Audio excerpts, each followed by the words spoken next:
Sans doute, l'arme de la critique ne peut-elle remplacer la critique des armes.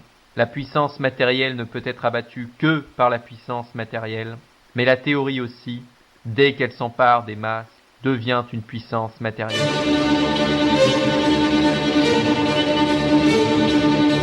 Nous reconnaissons notre vieil ennemi, la marchandise, le travail marchandise, la société marchande, le capitalisme. Mais la critique le découvre comme inséparable de l'État moderne.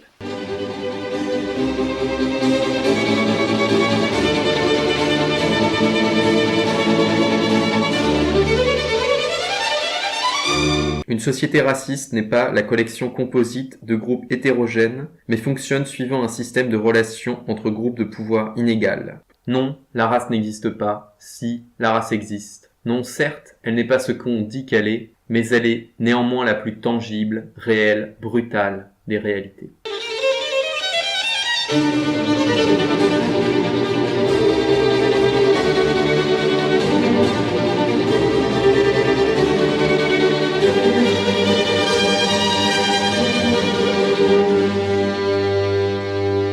Et donc nous sommes sur Radio Libertaire, la radio sans Dieu, sans maître et sans publicité, dans une nouvelle émission de Sortir du capitalisme consacrée aujourd'hui à une critique de la gauche entre guillemets radicale au pouvoir autour du livre de Serge Halimi, Quand la gauche essayait, les leçons du pouvoir, 1924-1936. 1944-1981, publié aux éditions Agone en 2017. Et pour parler de cet ouvrage et critiquer la perspective de l'auteur, donc Serge Halimi, rédacteur en chef du Monde diplomatique, mais également pour critiquer deux grandes expériences de la gauche entre guillemets radicale au pouvoir, ce que nous appelons depuis un certain nombre d'émissions avec Sylvain de Zone Subversive, la gauche nationale étatiste, une gauche qui veut un capitalisme qui soit davantage régulé et dirigé par l'État. On se focalisera principalement sur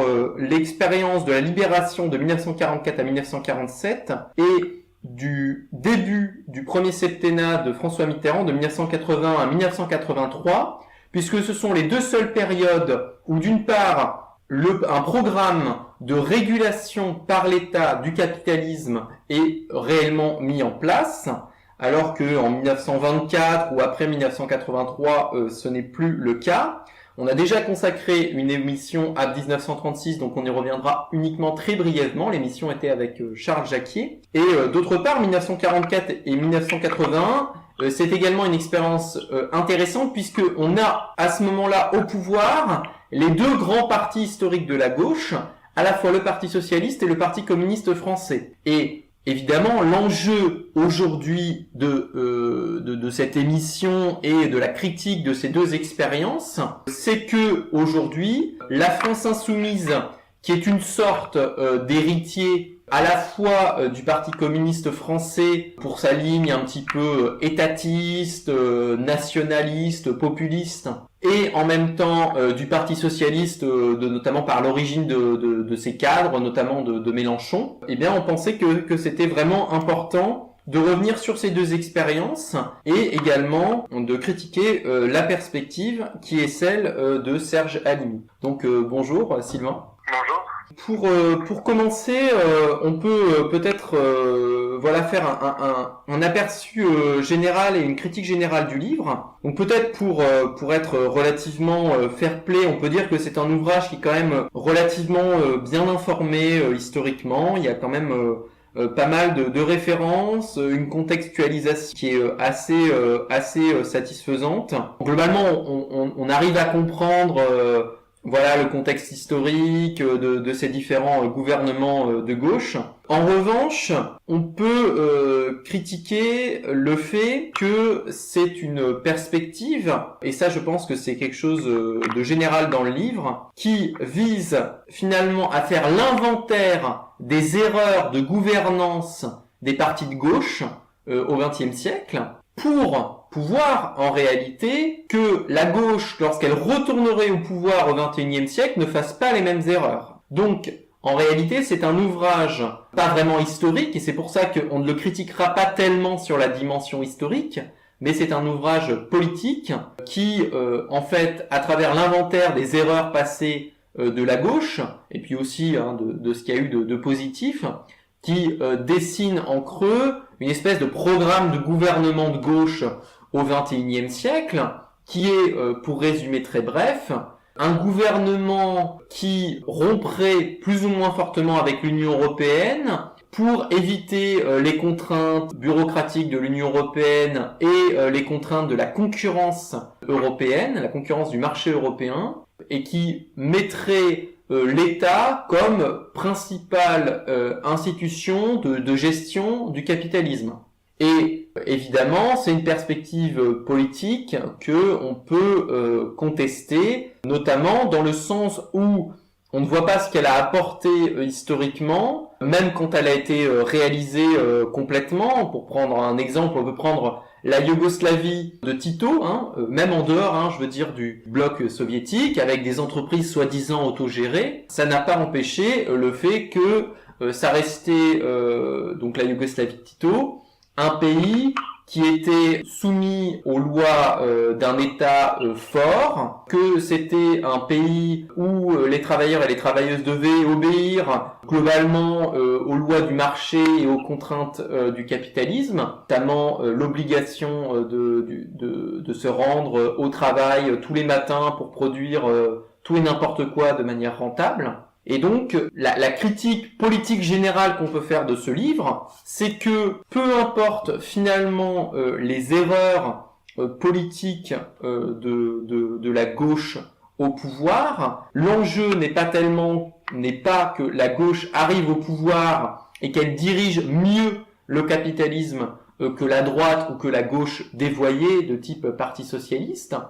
Mais la perspective, à notre avis, est complètement autre, qui serait une perspective, pour reprendre de manière ironique le mot d'ordre de Mitterrand en 1980, celle d'une rupture avec le capitalisme, d'une rupture avec le travail salarié et ses servitudes, de rupture avec les contraintes impersonnelles du marché, de rupture également avec l'État, c'est-à-dire une forme politique où ce ne sont pas les gens qui décident de leur propre vie, mais ce sont des bureaucrates et des politiciens. Voilà pour ma part ce qu'on peut, je pense, dire de ce livre. Et justement, Sylvain, qu'est-ce que tu ajouterais un petit peu à cette critique de ce livre? Alors, je rajouterais que il a été, donc c'est une réédition, et la première fois qu'il a été publié, ce livre de Serge Alimi, du coup, qui était déjà journaliste au Monde diplomatique, c'était, il me semble, après 93, quand le Parti socialiste était quasiment mort, Balladur était au pouvoir, le Parti socialiste avait pas plus d'une soixantaine de députés, donc c'était un contexte, on va dire, de plus pour expliquer l'effondrement total de la gauche. Et aujourd'hui, je pense qu'il est publié dans une autre perspective, c'est d'accompagner un peu une nouvelle gauche qui, pour accéder au pouvoir, notamment la gauche de la France insoumise, de Jean-Luc Mélenchon, de François Ruffin, de tous ces gens-là, avec plus un côté regarder les erreurs qui ont été faites par le passé et essayer de ne pas les reproduire. Effectivement, moi je pense que le livre est totalement dans cette perspective-là, avec quand même une illusion. L'illusion, c'est de dire que finalement la gauche au pouvoir aurait trahi. Voilà, qu'ils arrivent au pouvoir avec un programme, etc. Et qu'une fois au pouvoir, ils abandonnent leurs promesses électorales et ils trahissent. C'est ce qu'on entend souvent dire.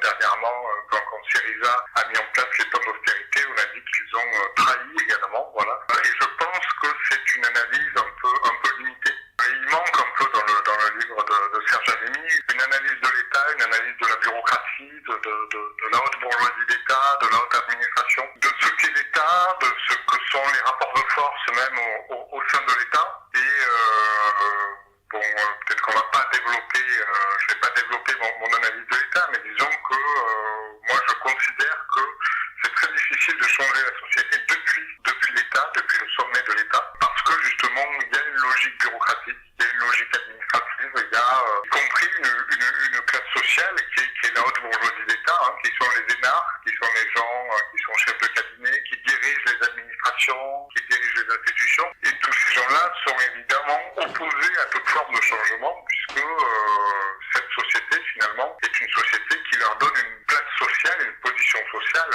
extrêmement élevée, et donc ils ne voient pas l'intérêt de changer de société, notamment pour une société égalitaire où ils auraient la même place que chacun et chacune. Donc voilà, je pense qu'il manque quand même dans ce livre une analyse de classe de l'État, et que ce livre peut entretenir l'illusion de possibilité de changer les choses depuis le pouvoir d'État, même s'il a un autre aspect, c'est que c'est quand même relativement sérieux au niveau historique, qu'il montre au niveau factuel qu'effectivement il y a énormément de limites dans ces gouvernements de gauche, et qui se heurtent finalement à la fois à une réalité économique et à la fois à une machine qui est l'État, depuis laquelle il est très difficile de changer les choses. Et puis je pense, alors effectivement, sur 1936, tu as déjà consacré une émission, mais j'ai l'impression que ce qui se dégage de ce livre, et de ce que dit Serjalini, c'est un petit peu la recherche d'un modèle dans l'histoire.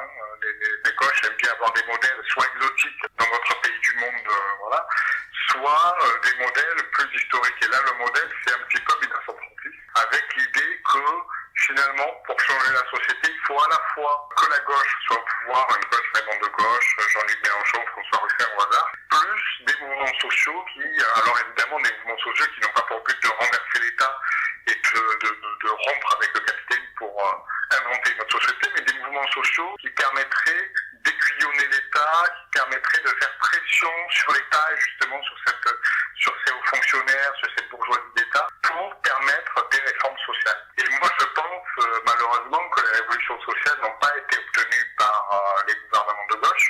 Ces réformes sociales ont été obtenues pour une simple raison, c'est que la bourgeoisie de l'époque avait peur de la révolution. Que ce soit vrai ou que ce soit faux, on peut considérer qu'en 1936, il n'y avait pas forcément de possibilités révolutionnaires, que le mouvement social avait beaucoup de limites internes.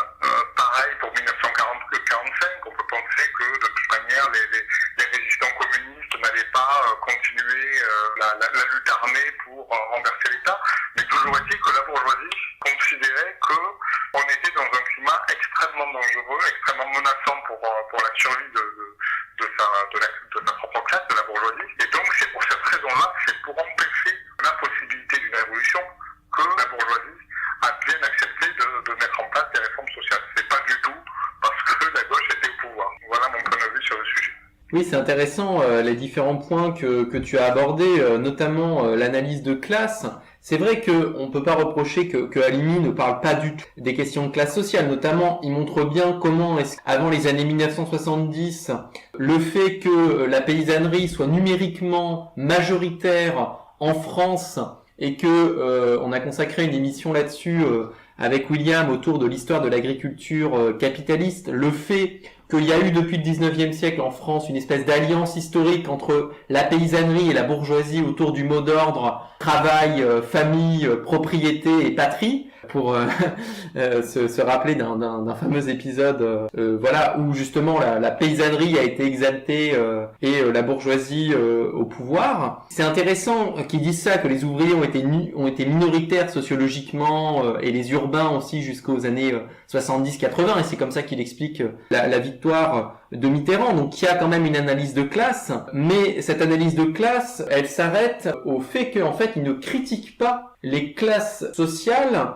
qui composent les gouvernements et les partis politiques français au XXe siècle. Et je pense que à une analyse critique de l'État, c'est-à-dire qui finalement est une espèce de méga machine sociale bureaucratisée et qui finalement vise avant tout, historiquement, à assurer sa propre reproduction comme structure qui domine l'ensemble de la société. Donc évidemment à travers les impôts, la répression armée, les mécanismes de contrôle sociaux pour pacifier la population comme la sécurité sociale, etc., etc. Il faudrait ajouter à cette analyse critique de l'État, donc qui est une instance de domination qui vise sa reproduction avant tout et la reproduction du capitalisme et pas du tout l'émancipation sociale, auquel d'ailleurs elle est un obstacle, et elle a toujours été un obstacle socialement. Il faudrait y ajouter une analyse critique évidemment des partis et des classes sociales qui la composent. Donc Serge Halimi en parle un petit peu quand même, il dit bien que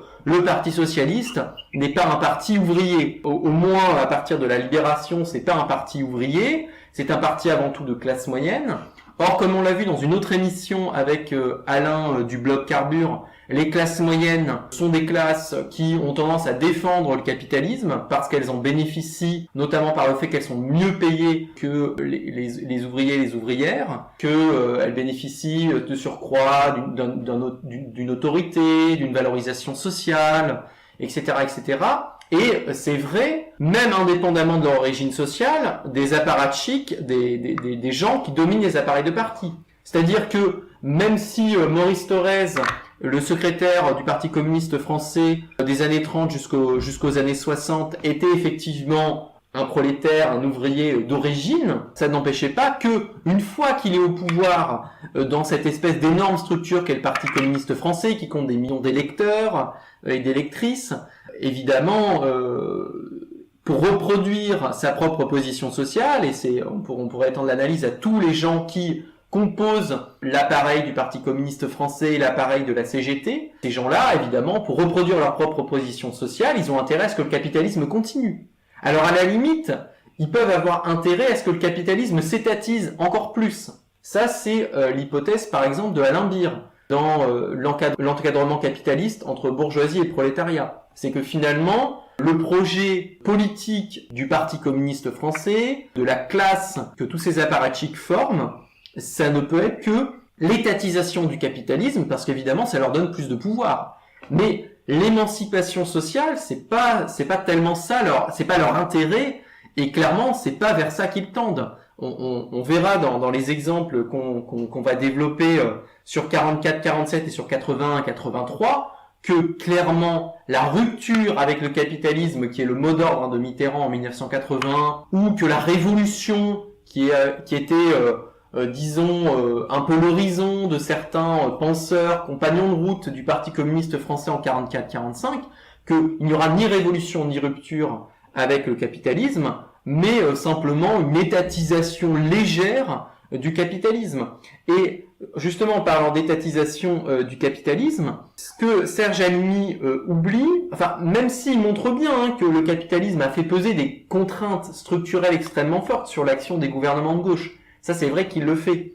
Mais d'un autre côté, on a quand même l'illusion, enfin l'impression en le lisant, et l'illusion, on peut en retirer une certaine forme d'illusion, si on le croit sur parole, que finalement, si la gauche avait étatisé le capitalisme plus vite, plus fort, c'était dégager par exemple des contraintes du marché commun européen au début des années 80, et bien que peut-être qu'elle aurait pu faire mieux que ce qu'elle a fait. Même en s'en tenant à ce qu'il dit dans le livre, que la gauche aurait pu faire au début des années 80, ça n'a pas quoi de faire rêver. Faire diminuer un peu le taux de chômage, augmenter un peu les salaires, rien d'extraordinaire, voilà, permettre aux mineurs de continuer de crever un peu plus longtemps au fond des mines de charbon. Bon, ça fait pas rêver, et au fond, le problème de toute l'analyse de Serge Halimi et des partis politiques dont il traite, c'est que finalement leur horizon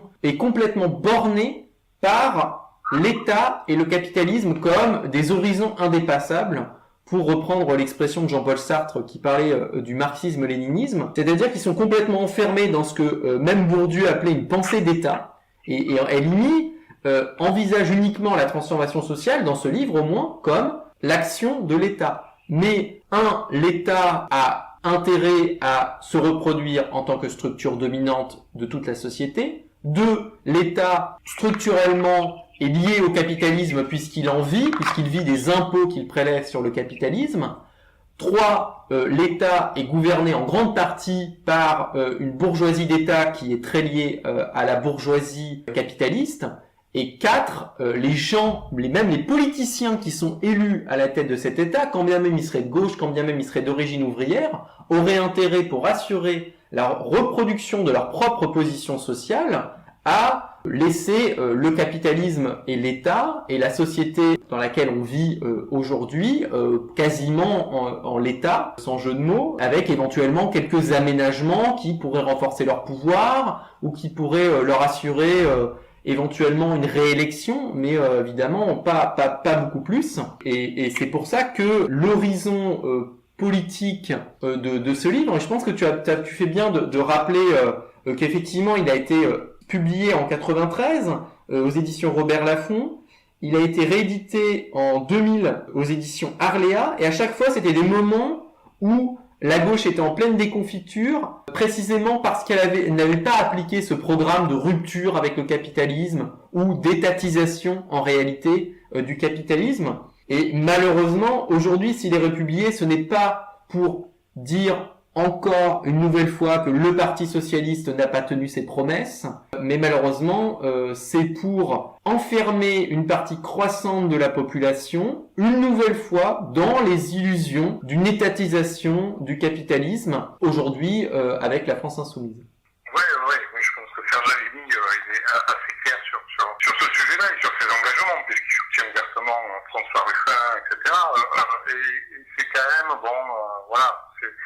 c'est effectivement l'idée que l'État serait une espèce d'arbitre, un État neutre qui arbitrerait les différents rapports de force entre la bourgeoisie et le prolétariat. Et effectivement, je pense que là-dessus, il se trompe évidemment, puisqu'il y a une bourgeoisie d'État et une bourgeoisie, on va dire, un peu plus marchande, un peu plus capitaliste, que ce sont deux bourgeoisies qui peuvent avoir des conflits. Voilà, effectivement, la bourgeoisie d'État est plus pour une logique, alors peut-être un peu moins maintenant, maintenant ça s'harmonise un peu, mais historiquement la bourgeoisie d'État est plus pour la planification, pour l'encadrement de l'économie par une expertise, une technocratie, alors que la bourgeoisie marchande capitaliste est plus pour la liberté d'entreprise, la baisse des impôts, ce genre de choses. Donc il peut y avoir, en tout cas il a pu y avoir dans l'histoire des conflits entre ces deux fractions de la bourgeoisie, mais il y a une chose sur laquelle ces deux fractions de la bourgeoisie s'entendent, c'est sur le maintien de l'ordre existant, puisque les capitalistes sont très contents d'avoir des routes, des transports, des services publics, etc. Et que l'État, évidemment, s'appuie sur le capitalisme pour continuer, pour perdurer, pour fonctionner, ne serait-ce que pour prélever des impôts, etc. Et donc, effectivement, il n'y a pas du tout d'opposition entre l'État qui serait gentil et le marché qui serait méchant. C'est l'État et le capital, malgré parfois des divergences d'intérêts momentanés, ont un intérêt commun à faire route ensemble pour la défense de l'ordre existant et du capitalisme. Oui, effectivement, et d'ailleurs, c'est ce qu'on va voir justement en 1944. Donc, pour rappeler un petit peu le contexte de cette expérience de 1944-1947. Donc il y a une expérience assez inédite en France puisque c'est la première fois, à part le Front populaire, où le Parti socialiste et le Parti communiste sont au pouvoir. Et la différence avec 1936, c'est qu'en plus, ils représentent, à partir de 1946, la majorité des sièges à l'Assemblée nationale. Donc, les deux grands partis de gauche, alors qu'en 1936... c'était seulement avec les radicaux, donc qui est un parti globalement de centre-gauche, c'était seulement avec eux qu'ils avaient la majorité. Il y a tout un tas d'intellectuels, comme notamment Albert Camus, qui pensent que ça va être une transition de la résistance à la révolution, pour reprendre le sous-titre du journal Combat, issu de la résistance. Mais en réalité, il ne va pas y avoir quoi que ce soit de révolutionnaire dans ce qui va se passer entre 1944 et 1947, pour plusieurs raisons. Et là, je pense que pour ce qui est de son chapitre sur la libération, je pense qu'on peut dire que Serge Alimi est quand même relativement juste. Il n'a pas trop d'illusions, c'est-à-dire qu'il dit bien, en réalité, il n'y avait pas d'espoir de révolution en France. Bon, notamment du fait que, il le dit bien, l'armée américaine était en France, c'était un peu compliqué de faire une révolution à ce moment-là. Surtout que, étant donné que les forces révolutionnaires, entre guillemets, c'était les forces du Parti communiste français, dirigées par le stalinien Maurice Thorez, on voit mal comment est-ce que cette révolution aurait pu être positive. Ça aurait été, l'URSS bis, ça fait rien de très exaltant. Donc, ce qui est clair, c'est qu'il ne pouvait pas y avoir de révolution émancipatrice en France en 1944, parce que la direction politique du mouvement ouvrier était complètement contre-révolutionnaire, stalinienne, et d'autre part parce qu'il y avait des forces d'occupation américaines outre le fait qu'il y avait également le général de Gaulle qui avait réussi à mettre sous sa botte la police française et l'armée. Mais ce qui est intéressant malgré tout dans l'expérience de la libération, c'est je pense deux choses. Une chose sur les partis de gauche.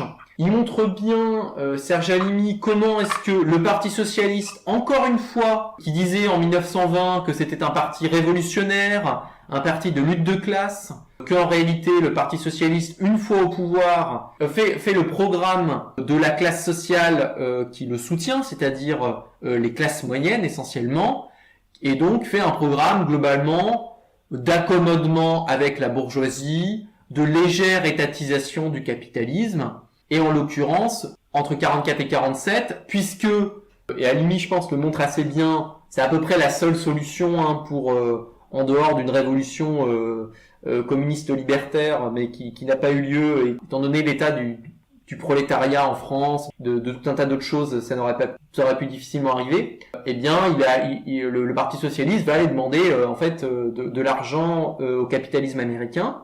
Et voilà, rien de très extraordinaire. Maintenant, on est habitué à cette posture du Parti socialiste qui à l'époque était quand même un peu plus radical dans sa posture, factuellement, qui aboutissait à peu près à la même chose qu'aujourd'hui, c'est-à-dire globalement une collaboration avec le capital français et international.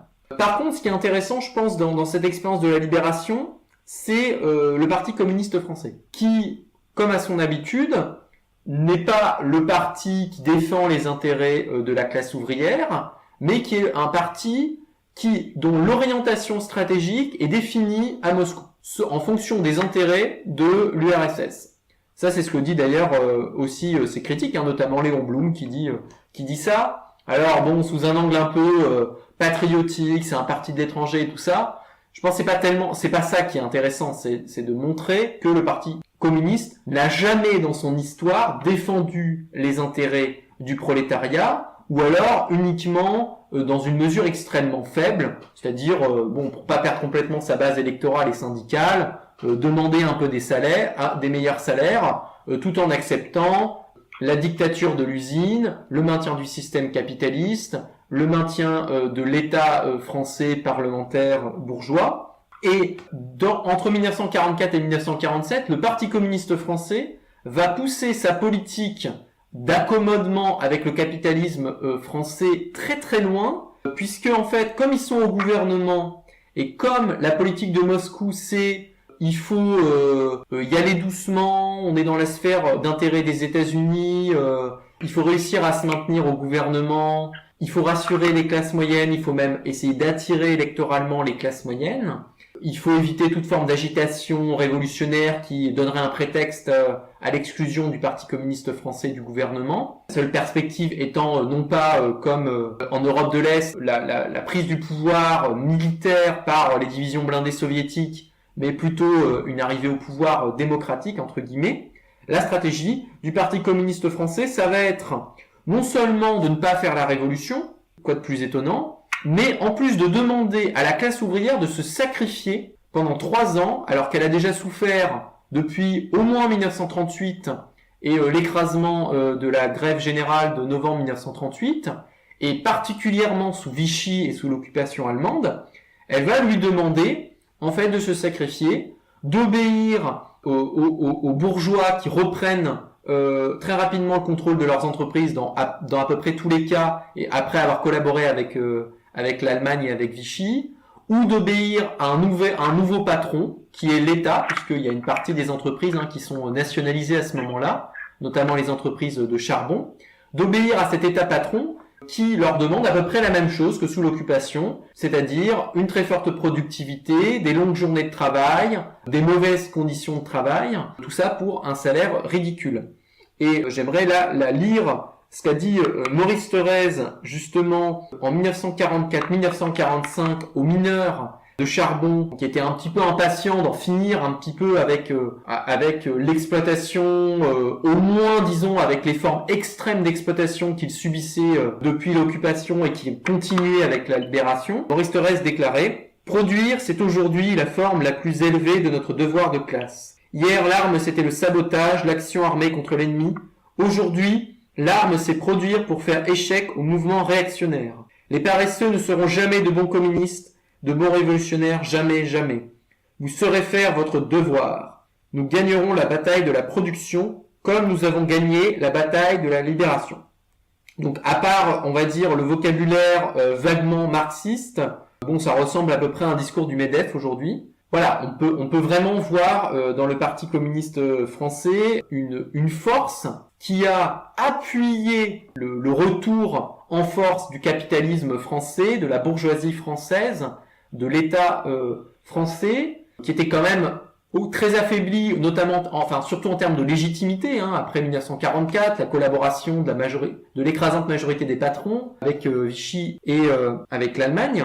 Et donc le Parti communiste français va globalement aider le capitalisme français à se remettre en selle, avant que le capitalisme français et l'État français, sous pression des Américains avec le début de la guerre froide en 1947, n'excluent le Parti communiste français du pouvoir. Et alors là, miraculeusement, ils vont se souvenir qu'ils sont révolutionnaires, soi-disant, et ils vont pousser à des grèves très importantes dans le nord de la France, dans le bassin minier, qui vont être réprimées de manière impitoyable, notamment avec des chars d'assaut, etc., etc.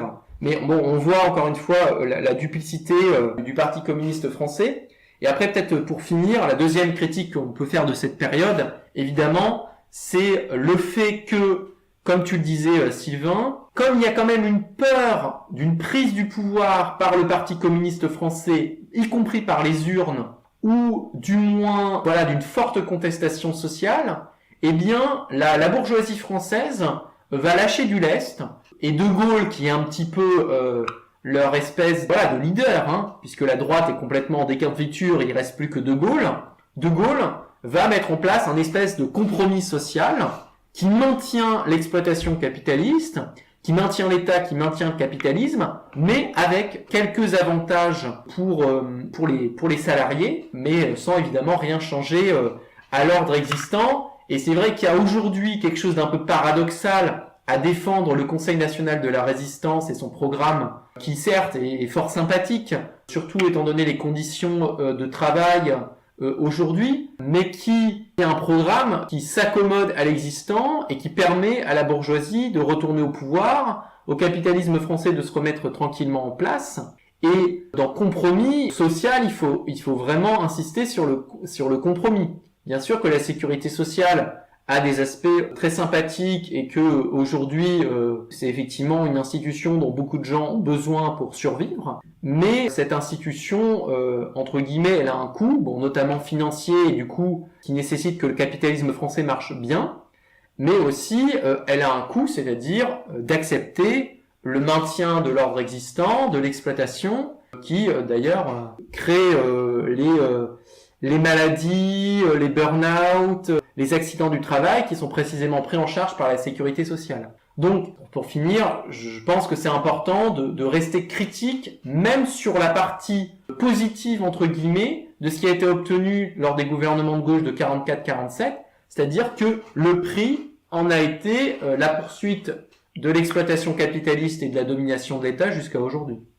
Oui, là-dessus, effectivement, le livre de Serge Animi est assez intéressant parce qu'il montre que derrière les réformes de structure, notamment la sécurité sociale, il y a quand même une idéologie de gauche qui n'est pas tout à fait reluisante. C'est l'idéologie de la modernisation, de la planification et de la prise du pouvoir finalement d'une technocratie. Et c'est vrai que pendant cette période, il y aura les réformes de structure. Bon, alors, la sécurité sociale, c'est quand même une étatisation des mutuelles ouvrières.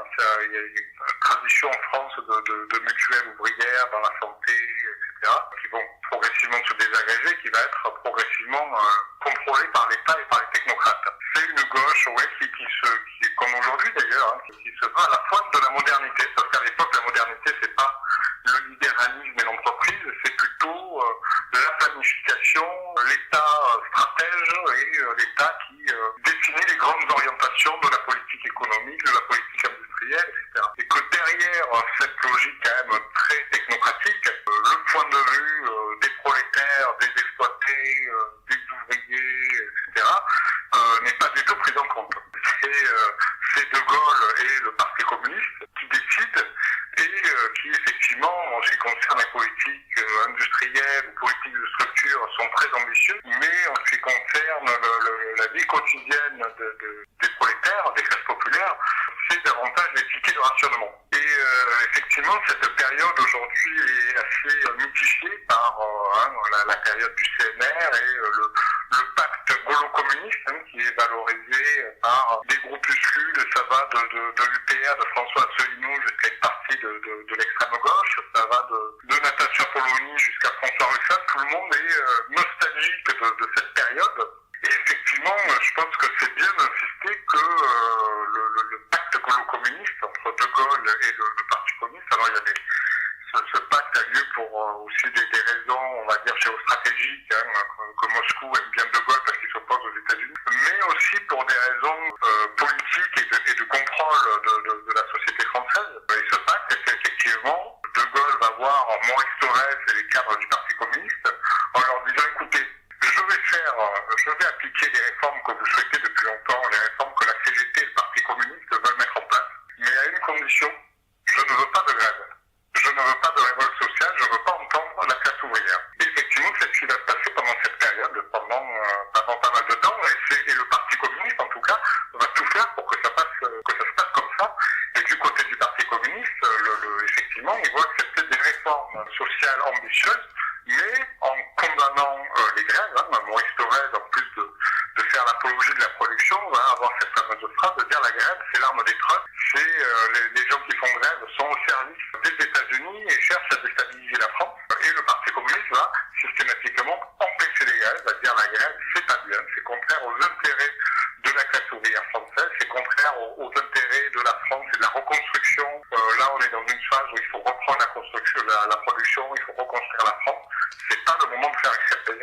Le Parti communiste aura très souvent ce discours en disant il faut faire la révolution, mais là, vous comprenez, c'est pas le moment de faire la grève. Bien heureusement, comme tu l'as rappelé, bien heureusement, la classe ouvrière, le prolétariat va pas se contenter des promesses du Parti communiste et va pas se contenter de ce pacte gaulo-communiste. Il y aura des grèves, et il y aura des grèves pour le coup réprimées par la gauche, puisque c'est Jules Mock, ministre socialiste de l'Intérieur, qui va, comme tu l'as dit, va pas hésiter à réprimer très durement les grèves qui se déroulent pendant ce moment-là, et le Parti communiste va clairement être du côté de la répression, va soutenir l'État contre la classe ouvrière, du moment que la classe ouvrière se révolte. Et puis il y a un basculement en 1947 avec la grève à Renaud-Billancourt, qui est un peu un bastion de la gauche communiste à l'époque. Et finalement, il y aura malgré tout des ouvriers dans ce bastion contrôlé par la CGT. Il y aura une grève très très importante et le Parti communiste va être obligé de s'opposer au gouvernement à ce moment-là quand les grèves deviennent tellement importantes que le double discours du Parti communiste va apparaître trop grotesque et intenable. Oui, c'est intéressant effectivement de montrer que finalement ce qui se passe en 1944-47, c'est une modernisation étatique du capitalisme. C'est le diagnostic qui est assez ancien en France, que le secteur privé n'est pas assez dynamique, que voilà, ce sont des entreprises familiales qui visent des très forts taux de profit, mais qui refusent de moderniser leurs installations, qui sont pas compétitifs sur le marché international, etc., etc. Et donc du coup, quand la bourgeoisie est défaillante entre guillemets pour permettre au capitalisme national de se développer, de rattraper son retard par rapport à ses principaux concurrents, il faut que l'État le fasse. Et ce qu'oublient un peu vite les gens qui font l'apologie de cette période, c'est que ce qui va se passer avec le tournant de la rigueur de Mitterrand de 1983, c'est que l'État a un rôle dans le néolibéralisme. Le néolibéralisme, ce n'est pas la victoire du marché contre l'État. C'est la fin d'un État qui modernise le capitalisme, qui en est le principal fer de lance. Et c'est un État qui doit, au contraire, mettre le minimum de contraintes au capital privé pour que celui-ci puisse se transnationaliser, se financiariser, diminuer ses coûts de production par des licenciements et par des baisses des salaires, etc., etc. Et c'est pour ça que on ne peut pas aujourd'hui dire il faudrait refaire comme en 44-47, puisque d'une part, ce n'est pas souhaitable. Qui a envie de retourner dans les mines de charbon du Nord-Pas-de-Calais ? Qui a envie de retourner au ticket de rationnement? Qui a envie, d'un État tout puissant, des classes populaires intégralement contrôlées, soit par les compagnies paternalistes, soit par la CGT et le Parti communiste stalinien, aussi du fait que ce n'est plus possible. Et c'est ce qui va expliquer en fait l'échec de l'expérience Mitterrand 81-83, même si évidemment on peut être d'accord avec Serge Halimi que la gauche en 81-83 n'a pas fait tout ce qu'elle pouvait faire pour se donner les moyens d'une politique keynésienne de relance nationale, de diminution des importations, de reconquête du marché intérieur par les entreprises françaises, etc., etc.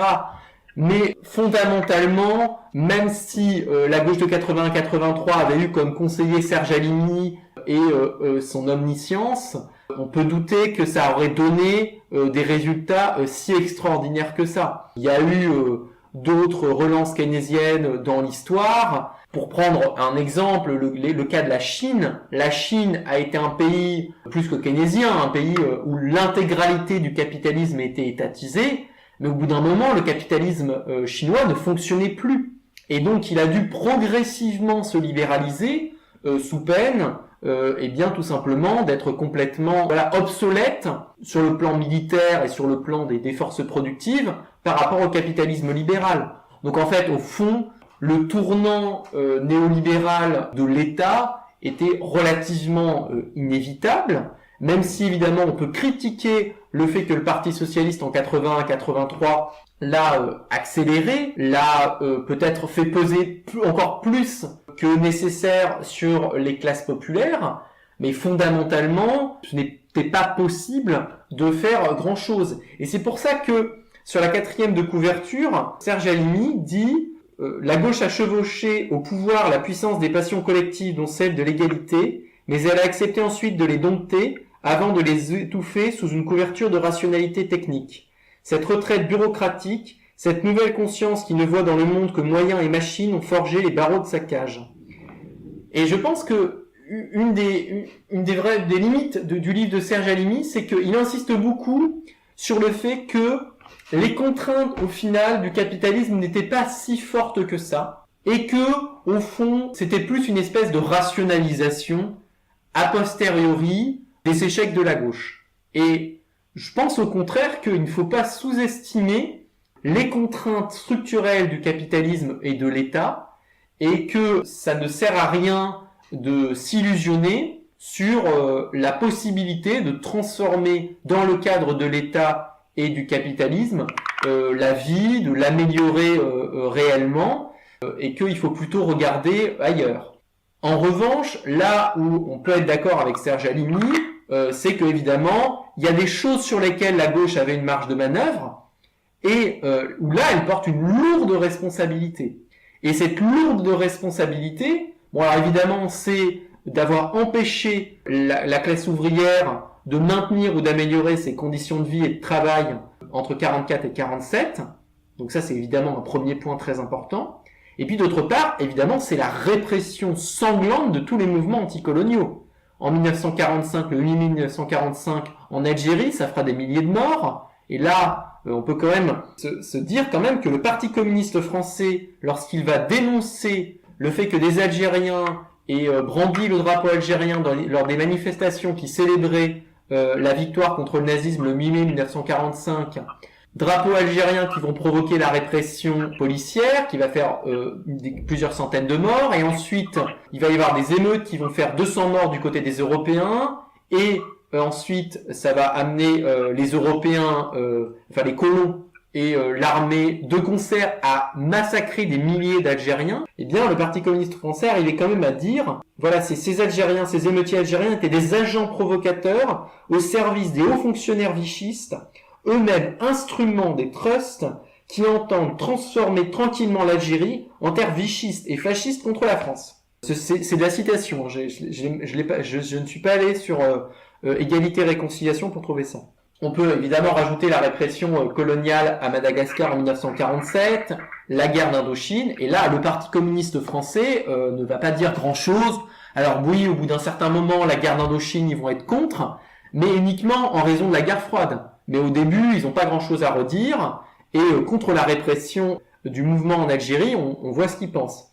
Et puis après, évidemment, on pourrait rajouter le fait que 44-47 n'a rien apporté. Et là, il y avait vraiment la possibilité quand même d'apporter des choses du point de vue des femmes. Entre 1944 et 47, la seule chose qui a été gagnée par les femmes, c'est le droit de vote.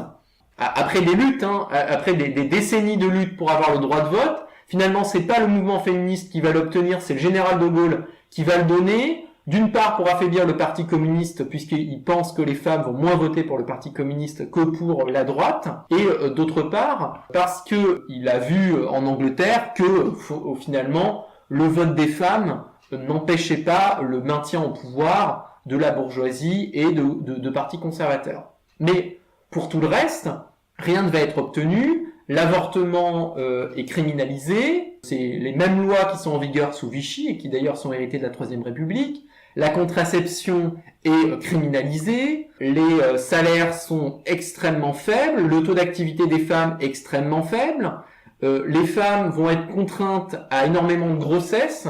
Aujourd'hui on parle de baby boom, mais en réalité c'était une contrainte à la procréation massive par absence de moyens de contraception et d'avortement, et puis par une propagande nataliste écrasante. Les femmes ne peuvent toujours pas ouvrir un compte en banque, le divorce est toujours très difficile à obtenir, et d'ailleurs là où on voit que la libération n'a pas été la libération pour les femmes, c'est que les femmes qui avaient simplement couché avec des soldats allemands, pas qui avaient collaboré, pas qui avaient fabriqué des chars, mais qui simplement avaient couché avec des soldats allemands, vont être tendues, comme une sorte de restauration du patriarcat national. Donc on voit finalement que, au final, 44-47, le bilan est vraiment très maigre, que là où la gauche ne pouvait pas faire grand-chose, elle a fait encore pire sur les questions, du capitalisme et des questions sociales, et que là où elle aurait pu faire des choses sur la question des femmes et la question des colonies, bon, même si évidemment le colonialisme et le patriarcat ne s'abolissent pas à l'intérieur de l'État, mais disons qu'il y avait au moins la possibilité de quelques réformes substantielles, rien ne va être fait. Oui, c'est vrai que les réformes ont été uniquement des réformes économiques et sociales, et que pour le coup, alors en tout cas la gauche à cette époque-là, notamment le Parti communiste, prétend représenter la classe ouvrière, il ne prétend pas représenter les femmes et les colonisés. Ça c'est extrêmement clair, et pour le coup, les femmes et les colonisés obtiendront davantage de liberté uniquement par leur lutte. Et c'est uniquement après des périodes intenses de lutte, notamment on pense à la guerre d'Algérie, etc., qu'il y aura une décolonisation, mais pareil pour les femmes, où le droit à l'avortement viendra après un mouvement féministe très très puissant. Et à ce niveau-là, là pour le coup, la gauche, il y aurait tout un tas d'émissions à faire sur le rapport de la gauche par rapport aux femmes et par rapport aux colonies, puisque même on peut dire que la gauche voyait même une mission civilisatrice en ce qui concerne les colonies, qu'il fallait apporter les lumières, la philosophie, la culture et même le savoir-faire industriel dans ces colonies. Et même la gauche a été plus pour les colonies que pour la décolonisation, peut-être pas plus que la droite, avec ce côté on va apporter la culture, le savoir, les valeurs de la gauche, évidemment contre la vie décolonisée. Oui, c'est effectivement important de le dire, et d'ailleurs ça nous permet de transitionner sur 1980-1983, puisque on aura l'occasion de voir encore en 81-83 comment est-ce que la gauche, peut-être moins sur les femmes, mais en tout cas sur les personnes issues de l'immigration post-coloniale, comment est-ce que la gauche va se comporter vis-à-vis de ces prolétaires particulièrement exploités notamment à Talbot-Poissy. Mais avant d'aller là-dessus, il faut dire quand même que, et je pense que c'est important à comprendre aujourd'hui, que le Parti socialiste, en 1981, avait un programme d'apparence révolutionnaire. C'est-à-dire avec des mots d'ordre comme rupture avec le capitalisme, changer la vie, qui est un slogan d'inspiration situationniste. On a consacré une émission notamment à De la misère en milieu étudiant, sur la critique situationniste du capitalisme avec toi, Sylvain. Il y a effectivement un programme qui a l'air comme ça très radical. Alors, on comprend mieux en lisant Serge Halimi, et ça je pense qu'il faut lui reconnaître ce mérite, pourquoi est-ce que finalement le Parti socialiste a ce programme de rupture. En réalité, c'est parce que, d'une part, il doit piquer des électeurs au Parti communiste français pour devenir le premier parti de gauche en France. Donc il y a évidemment une espèce de surenchère gauchiste là-dedans. Et d'autre part, Mitterrand s'affronte avec Michel Rocard, qui lui représente une gauche qui ne cherche pas du tout à faire dans la surenchère gauchiste, mais plutôt qui s'accommode très bien de l'économie de marché, du capitalisme libéral, qui prétend qu'il faut moderniser la France et ses vieilles structures, qui est pour vraiment une espèce de restructuration du capitalisme, un peu à la Giscard d'Estaing, avec un petit vernis de gauche. Et donc, dans ce contexte un petit peu politique, Mitterrand va être un peu poussé, presque malgré lui, parce qu'il faut quand même se souvenir que Mitterrand, c'est quelqu'un qui dans les années 30 venait de l'extrême droite, proche de l'Action française quand même, et des ligues fascisantes. C'est quelqu'un qui a été ministre du maréchal Pétain, qui a reçu la plus haute distinction de Vichy, qui, après-guerre, a été dans un parti de centre-droit, qui ensuite, petit à petit, s'est rapproché du centre-gauche, et qui, sous la 4e République, a été un ministre de centre-gauche, notamment ministre de l'Intérieur et de la Justice pendant la guerre d'Algérie, qui a envoyé plusieurs personnes à la mort, alors que c'était des anticolonialistes algériens. Donc, effectivement, rien ne le prédisposait à avoir un discours radical. Mais bon, ce contexte, et puis le fait qu'on est dans la décennie après 68 et qu'il y a une espèce d'énorme enjeu à récupérer électoralement tout l'imaginaire de mai 68, changer la vie, rupture avec le capitalisme. Mitterrand va faire ce programme, et comme le montre très bien Halimi, en réalité, c'est en y croyant à moitié, parce que, évidemment, Mitterrand n'est pas particulièrement un anticapitaliste, son parti n'est pas particulièrement anticapitaliste, et finalement, il ne s'attendait pas vraiment à gagner, et puis il gagne contre Giscard d'Estaing, contre toute attente, et il faut quand même mettre en place son programme. Et comme je pense le montre bien Serge Halimi, il va mettre en place son programme de manière très maladroite. Bon, ça veut pas dire que son programme c'était n'importe quoi, c'était une espèce d'étatisation du capitalisme. Je pense que c'est pas nécessaire que ça aurait échoué. La question n'est pas est-ce que ces politiques auraient échoué. Je pense que une étatisation légèrement plus forte, une nationalisation légèrement plus forte du capitalisme était possible. Peut-être que ça aurait eu quelques retombées positives pour les classes populaires, mais globalement, ces retombées auraient été de courte durée. Ça aurait maintenu l'exploitation capitaliste et la société telle qu'elle fonctionne aujourd'hui. Et finalement, ça n'aurait ajourné que pour 5 ou 10 ans la restructuration néolibérale du capitalisme. Donc bon, au final, peu importe si ça allait marcher ou pas, ce qu'on peut dire, en revanche, c'est que l'étatisation du capitalisme avec les nationalisations de 1982 n'ont pas changé grand-chose pour les gens qui ont continué de devoir aller trimer dans les usines, dans les mines, dans les entreprises, pour des salaires d'abord un peu meilleurs, et puis ensuite très rapidement de pire en pire, puisque cette relance a coûté très cher.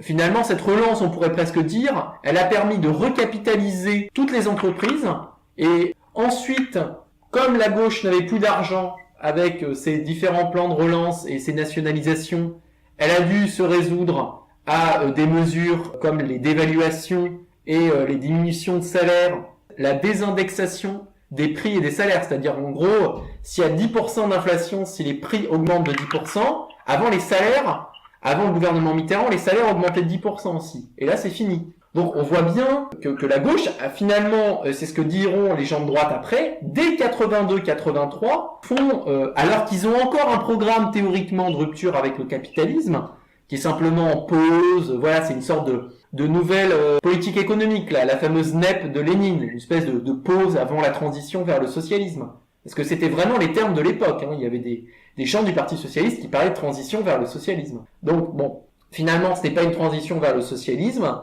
et finalement le capitalisme s'est prouvé beaucoup plus difficile à réformer que prévu, même s'il aurait peut-être pu être réformé un petit peu mieux, mais peu importe, la politique keynésienne n'a pas marché, et finalement ce qui se passe c'est que l'échec précisément du keynésianisme va préparer les politiques néolibérales en leur donnant une pleine légitimité, même si je pense que c'est important de pas dire, comme je pense le dit Serge Halimi, oui finalement 81-83 discréditer le keynésianisme alors qu'en réalité ça aurait pu marcher.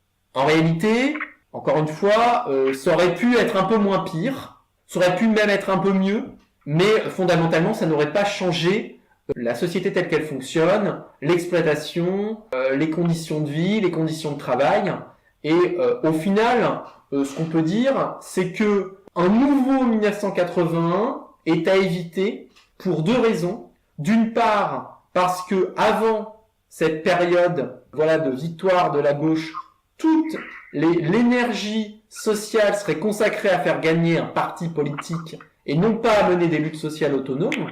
Et d'autre part, parce que la victoire électorale entraînerait une démobilisation gigantesque. Et ça, Halimi le montre bien, mais il le prend mal. C'est-à-dire, il dit, oui, il aurait fallu qu'il y ait des très fortes mobilisations sociales pour que le gouvernement socialiste maintienne son programme. Mais c'est peut-être précisément parce qu'il est au pouvoir que ça entraîne une démobilisation sociale.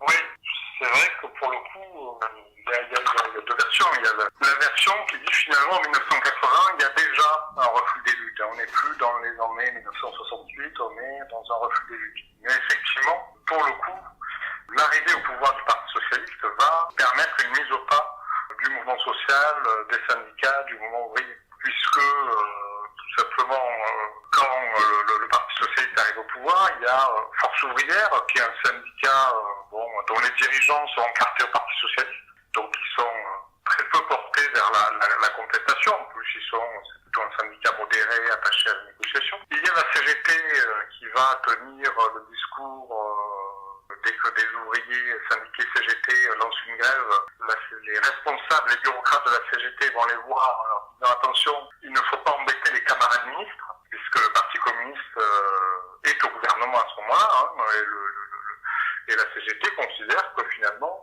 même si c'est pas un gouvernement communiste, c'est un gouvernement d'union de la gauche, et qu'il faut laisser faire ce gouvernement, qui doit mener une politique de gauche, lui il fait sa chance, et du coup la CGT n'incite pas du tout à Pagaz. Évidemment la CFDT, alors la CFDT c'est peut-être le syndicat, c'est peut-être à cette période-là où il y aura une mutation extrêmement forte, puisque la CFDT dans les années 68 c'est un syndicat qui est pour le socialisme autogestionnaire, qui encourage les grèves, qui est pour même que les ouvriers créent eux-mêmes leur comité de grève en dehors des directions syndicales, pour une partie, et pour une part, la CFDT, toujours à la même époque, c'est mon maire, c'est une direction qui est proche de Michel Rocard, et qui est pour une modernisation de l'économie, et l'ambiguïté de la planification qui va être portée par la CFDT, et c'est un terme extrêmement ambigu, puisque c'est là aussi une planification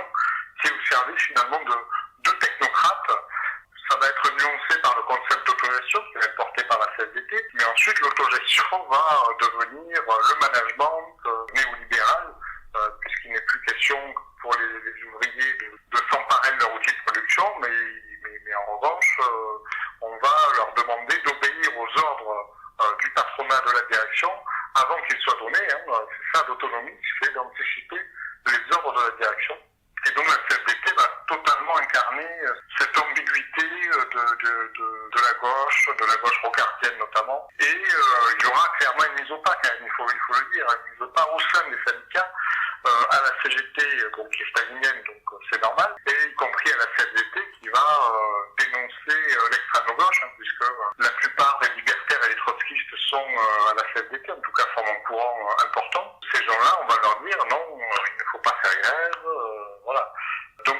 effectivement le modèle de la gauche qui serait finalement d'accompagner par des mouvements sociaux bienveillants l'arrivée de la gauche au pouvoir, ça ne se passe pas comme ça.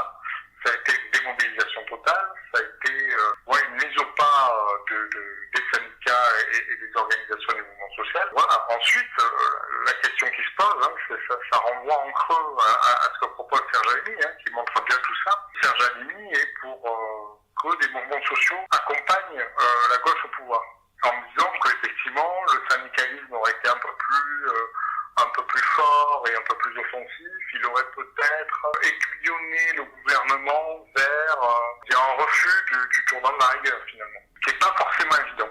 Pour une simple raison, c'est que l'arrivée du Parti socialiste au pouvoir, c'est aussi l'arrivée d'une nouvelle classe dirigeante au pouvoir, puisque le Parti socialiste est associé plus ou moins à une petite bourgeoisie intellectuelle, où ça va être, où la classe d'encadrement va arriver au pouvoir finalement, c'est-à-dire une classe sociale qui n'est pas comme la vieille bourgeoisie, on va dire attachée déjà à la défense d'une vieille France, etc., qui va être une petite bourgeoisie intellectuelle attachée à la modernisation et qui va vouloir d'une part influencer le pouvoir et d'autre part accéder au pouvoir. Et effectivement, c'est ce que montre aussi le livre de Louis Janover et de Jean-Pierre Garnier, la deuxième droite. Donc c'est ces auteurs qui montrent que finalement c'est l'arrivée d'une nouvelle classe sociale au pouvoir qui va remplacer l'ancienne bourgeoisie et qui va apporter une idéologie finalement de modernisation du capitalisme et faire en sorte que la gauche progressivement se rapproche du libéralisme. On peut même dire qu'il y a eu Thatcher en Angleterre, il y a eu Reagan aux États-Unis, et à la même période, c'est la gauche qui fait le sale boulot que même la droite ne veut pas faire, selon la formule de Fabius. On a un véritable tournant de la rigueur avec l'apologie, la suite après 83, c'est toute la période Bernard Tapie, vive la crise, vive l'entreprise, vive le marché, vive la compétition. Donc là, on est carrément dans la gauche très libérale. Oui, c'est intéressant ce que tu dis parce que ça me fait penser au fait que ça c'est quelque chose je pense d'intéressant que dit Halimi, c'est qu'il dit que de 74 à 81, le taux de profit des entreprises françaises va baisser, même des grandes entreprises françaises. Et la part des salaires dans la valeur ajoutée produite nationalement va rester à peu près la même. Alors que au contraire, sous Mitterrand, surtout à partir de 82-83, eh bien les taux de profit vont augmenter et vont réatteindre des sommets qu'ils n'avaient pu atteindre depuis les années 60 et le pourcentage des salaires va diminuer à un niveau qui est encore plus faible que celui des années 60. Voilà, finalement le Parti socialiste finalement a résolu son ambiguïté entre modernisation du capitalisme et discours et posture gauchiste de rupture avec le capitalisme, tout simplement en choisissant la première option. Et je pense que par rapport à la mise au pas des luttes, c'est important de revenir sur un phénomène. Je pense que c'est intéressant de voir comment est-ce que Mitterrand va aussi constituer le gouvernement Mitterrand de 81-83 une espèce, d'une extension de la classe sociale au pouvoir, puisqu'il va créer 200 000 postes de fonctionnaires. Et parmi ces fonctionnaires, il y aura en fait énormément d'anciens militants des années 68. Pas que ces militants étaient très radicaux. En général, c'était des gauchistes, des maoïstes, des trotskistes, des féministes institutionnels, etc., etc. Mais voilà, je pense que ça a pu contribuer aussi effectivement à cette mise au pas, c'est-à-dire le fait que des groupuscules qui pouvaient encore encourager une certaine forme d'agitation ouvrière vont se faire un petit peu happer par le gouvernement.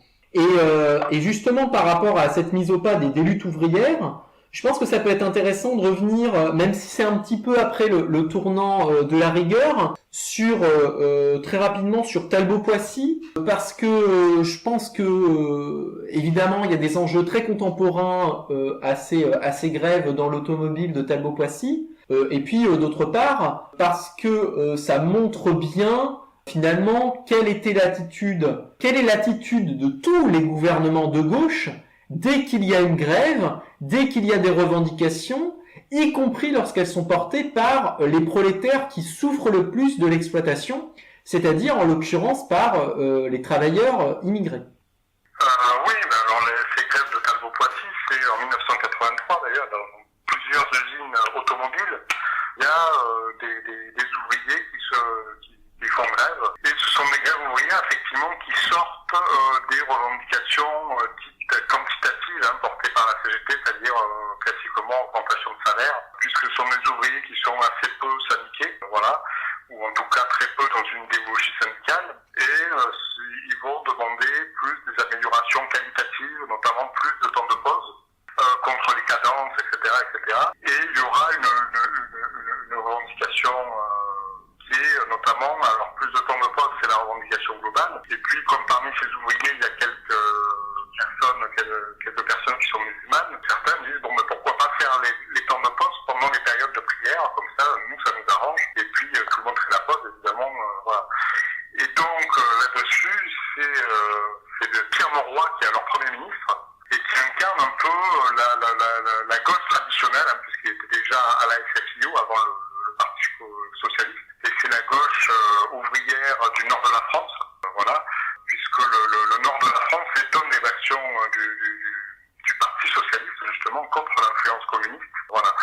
Et Pierre Mauroy va opposer clairement, finalement, une classe ouvrière blanche à une classe ouvrière immigrée. Il va reprendre un peu le discours qui est celui du Front National aujourd'hui, ou plutôt le Front National va reprendre ce discours-là, et va s'implanter d'ailleurs sur les terres de Pierre Mauroy et du socialiste du Nord, avec un peu ce discours-là.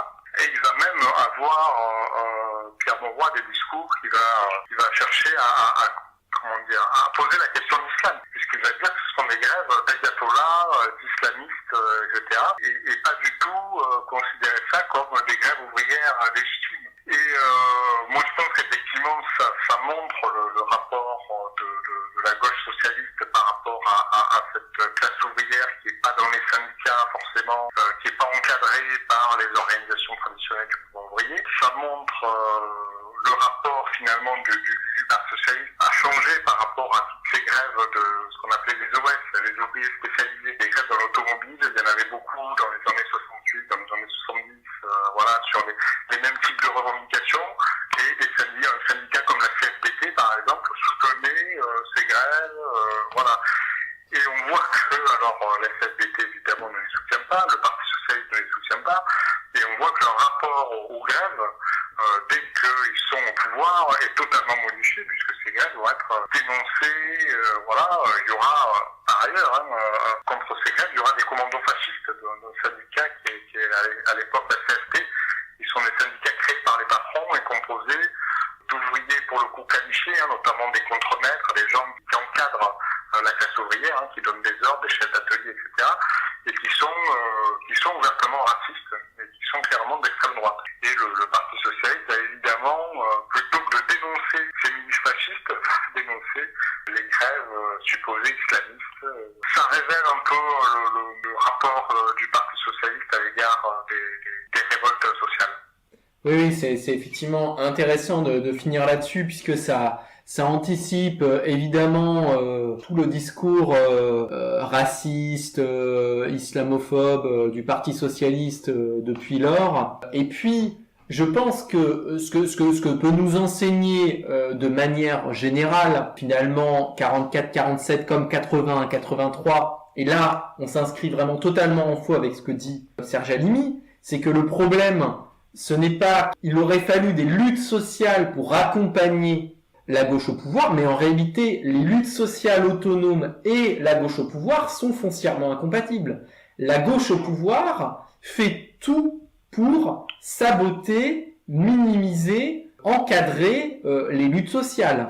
Et ce qui est finalement logique, puisque une fois qu'elle est au pouvoir, elle veut être l'unique gestionnaire du capital, co-gestionnaire, disons, du capital avec la bourgeoisie d'État et avec les capitalistes, mais évidemment ils ne veulent pas voilà, que leur schéma macroéconomique soit perturbé par des luttes sociales d'en bas. Et je pense qu'on peut conclure sur le fait que Évidemment, le livre de Serge Halimi, d'un point de vue, on va dire, historique, n'est pas complètement inintéressant. Il y a un certain nombre d'analyses politiques qui sont assez intéressantes, notamment pourquoi est-ce que voilà, le Parti communiste français, dans les années 70 et 80, va progressivement voilà, se dissoudre par le fait que il est doublé sur sa gauche par le Parti socialiste et il est doublé sur sa droite par le Front National, parce qu'il faut bien se dire que le Parti communiste français, dans les années 80,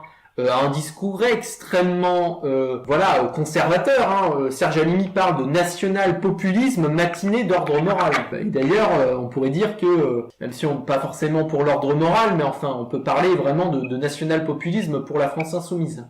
Et je pense que finalement, à l'encontre de ce que dit ce livre, c'est-à-dire il faut des partis de gauche au pouvoir et un mouvement social qui accompagne ce parti de gauche, eh bien il faut dire qu'il ne faut pas de parti de gauche au pouvoir parce que c'est un obstacle aux luttes sociales et qu'il faut au contraire tout miser sur des luttes sociales autonomes, puisque la gauche au pouvoir, et je pense que le livre de Serge Halimi, malgré lui, le montre très bien, ça ne donne rien de bon.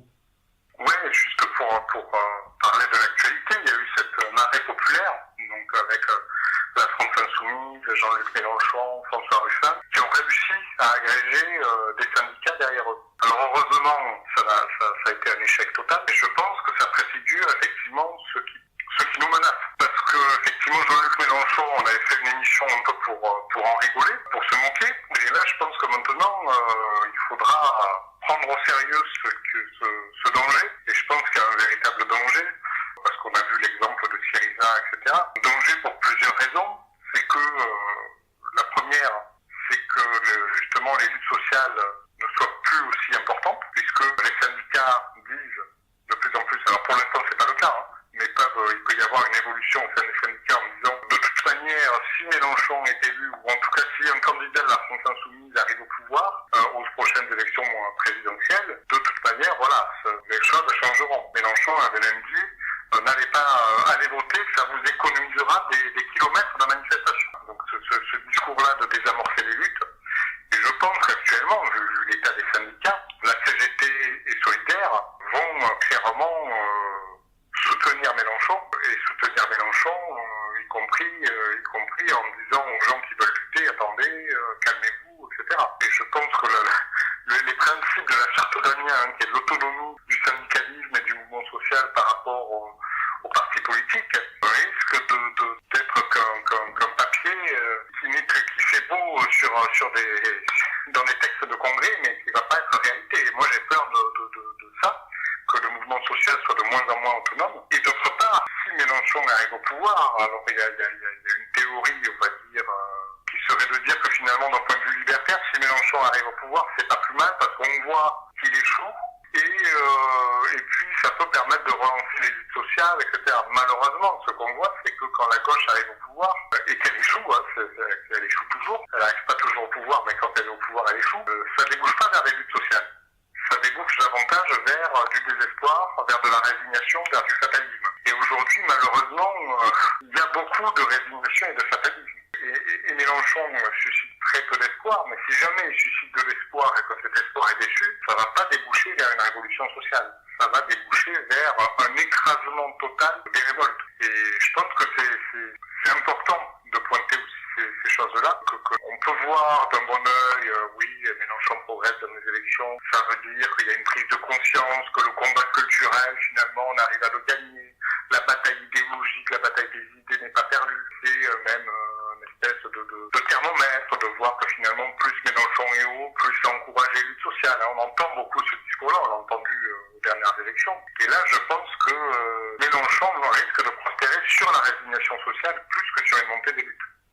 Oui, je pense que d'ailleurs c'est une bonne manière de conclure là-dessus, puisque c'était aussi ce qu'on avait dit d'ailleurs dans notre analyse à la fois de Mélenchon au moment de l'élection de 2017 et dans notre analyse du mouvement social du printemps 2018, c'est que la gauche prospère sur la défaite des mouvements sociaux On peut prendre l'exemple, évidemment, la défaite du cycle de lutte des années 68, a débouché sur la victoire de Mitterrand. La défaite, entre guillemets, de la résistance armée et de ses idéaux de révolution a débouché sur le pacte gaulo-communiste dont tu parlais. Et la défaite des derniers mouvements sociaux auxquels on assiste risque également de porter au pouvoir Mélenchon, ou peut-être même encore pire Marine Le Pen, enfin disons le national-populisme de gauche ou de droite.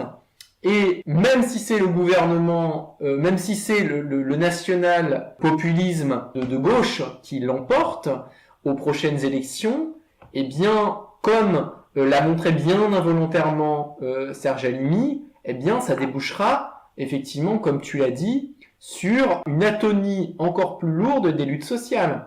Puisque après la défaite du Front populaire en 1938 et de la grève générale de novembre 1938, eh bien finalement les prolétaires se sont résignés tant bien que mal à la Seconde Guerre mondiale.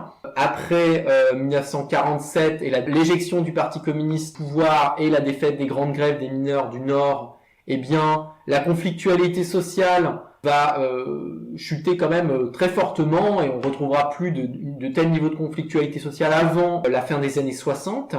Et puis évidemment, après 83, en dehors du mouvement des étudiants de 86, il faudra atteindre 1995 pour retrouver un mouvement social digne de ce nom. Donc je pense que effectivement, malgré ce que dit Serge Halimi, que la gauche soit à la conquête du pouvoir ou qu'elle y soit, c'est finalement mauvais pour les luttes sociales et pour l'émancipation sociale.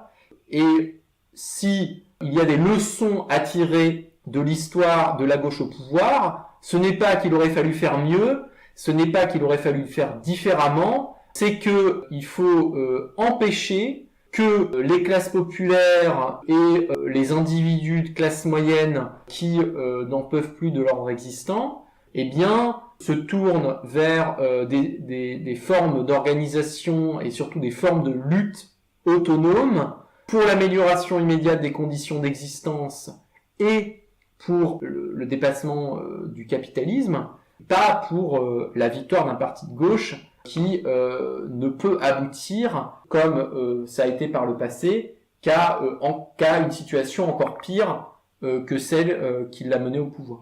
Oui, tout à fait. Et je pense que c'est toujours bien, malgré tout, de faire un bilan critique de l'échec de la gauche. D'autant plus que on peut dire que Jean-Luc Mélenchon a pour modèle, entre autres, en dehors du gauche à l'Est, son autre modèle, c'est François Mitterrand. Ce qui en dit long sur son bilan critique de la gauche au pouvoir. Moi, je pense qu'effectivement, il considère que tout ça a été formidable. Donc, il n'y a même pas de regard critique sur toute cette histoire-là. Et ça, effectivement, c'est assez révélateur, finalement, que c'est pas une gauche qui cherche à transformer la société ou quoi que ce soit. C'est une gauche qui cherche avant tout à arriver au pouvoir. Voilà, je pense que c'est un beau mot de la fin. Et contre la gauche qui veut arriver au pouvoir, eh bien, il faut opposer des luttes autonomes qui veulent en finir avec le capitalisme. Voilà, merci Sylvain. Merci.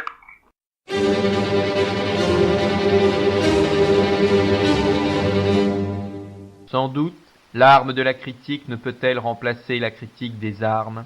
La puissance matérielle ne peut être abattue que par la puissance matérielle. Mais la théorie aussi, dès qu'elle s'empare des masses, devient une puissance matérielle.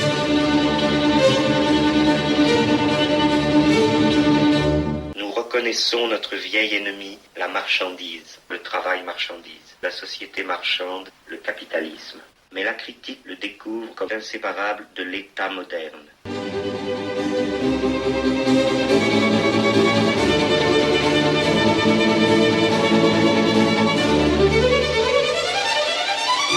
Une société raciste n'est pas la collection composite de groupes hétérogènes, mais fonctionne suivant un système de relations entre groupes de pouvoir inégales. Non, la race n'existe pas. Si, la race existe. Non, certes, elle n'est pas ce qu'on dit qu'elle est, mais elle est néanmoins la plus tangible, réelle, brutale des réalités.